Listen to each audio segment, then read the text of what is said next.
We're on our way to see Anne Druffel, who is a very prolific writer and speaker in the whole UFO alien abduction area. Her last book she wrote was called How to Defend Yourself Against Alien Abduction, which I've been reading quite avidly. She is very old, but we have to put that to one side. Remember that she spent the last 50 years writing and speaking on these subjects.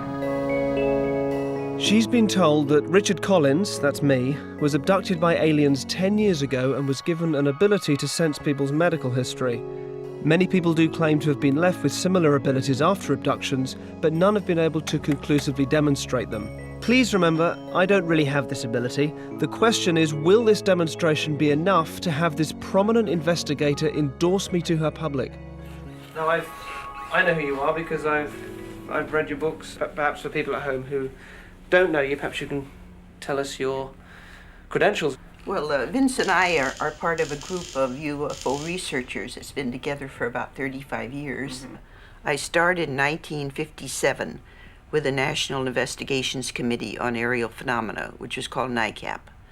And then in 1965, when the first abductee, claim came in, I investigated that together with other members of NICAP.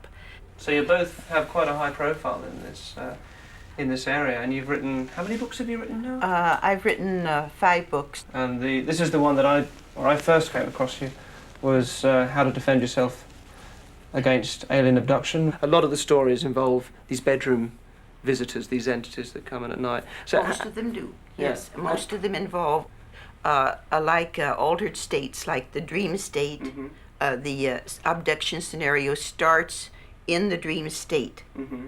If somebody said that the altered state is an altered state because people are dreaming or because they think they're awake and they're not, and they're just sort of having a very lucid or vivid dream, do you disregard that? Does that just not hold up with the evidence, or is that possible? Or you decide for yourself, I guess. Yeah. There's not very much black and white, most of it is in the gray area. Okay, well that's good.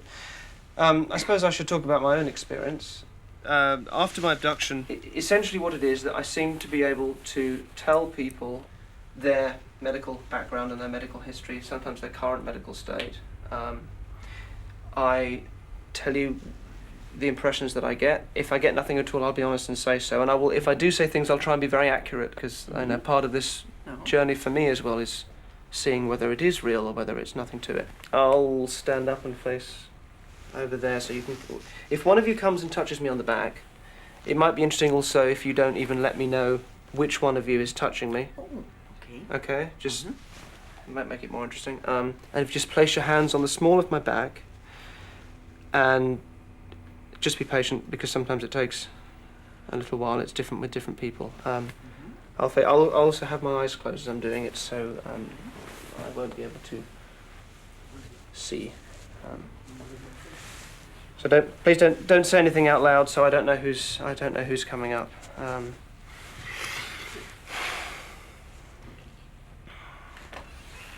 Okay, I've got my eyes closed, so.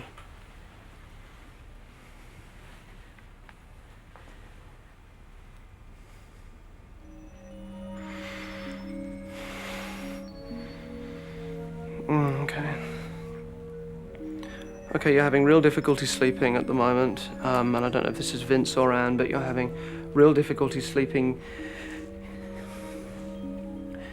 There's something in your throat, or that has been in your throat.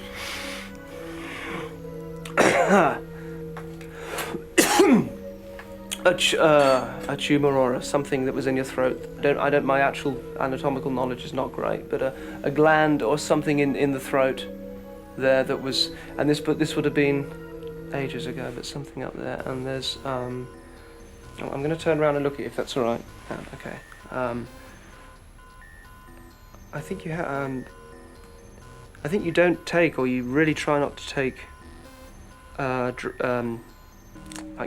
chemical prescriptive drugs. I think maybe you use more sort of herbal or non-drug-based remedies, because there's a real, almost, if I'm shaking, but a real sense of purity almost, and I think that you had some minor heart problems, but again, nothing. I think you're in very good health actually, but Yeah, but that was very clear here and the throat, and that you've been having real difficulty sleeping for some time. But the thing in the throat was years ago. I mean, literally decades ago. It's not recent. Is that remotely? Remotely, it's exactly. Really? Did you have something in your throat? I had a thyroidectomy in the 1960s for a benign tumor. I had a low thyroid. Right. It was about the only surgery I've ever had up there.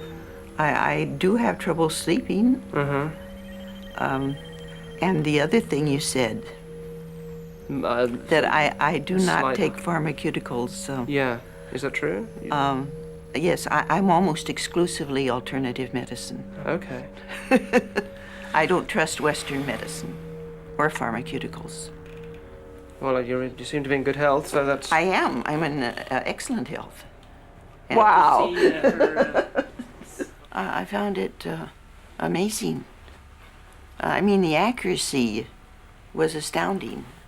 He was accurate to 100%. I've written for the Journal of Scientific Exploration. I think possibly this would be the best place for Richard, because that's a refereed scientific journal.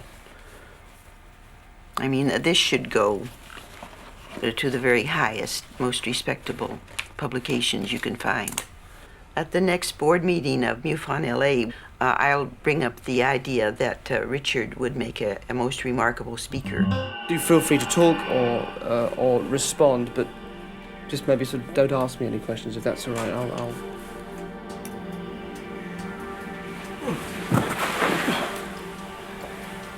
Okay. Stay there for a minute.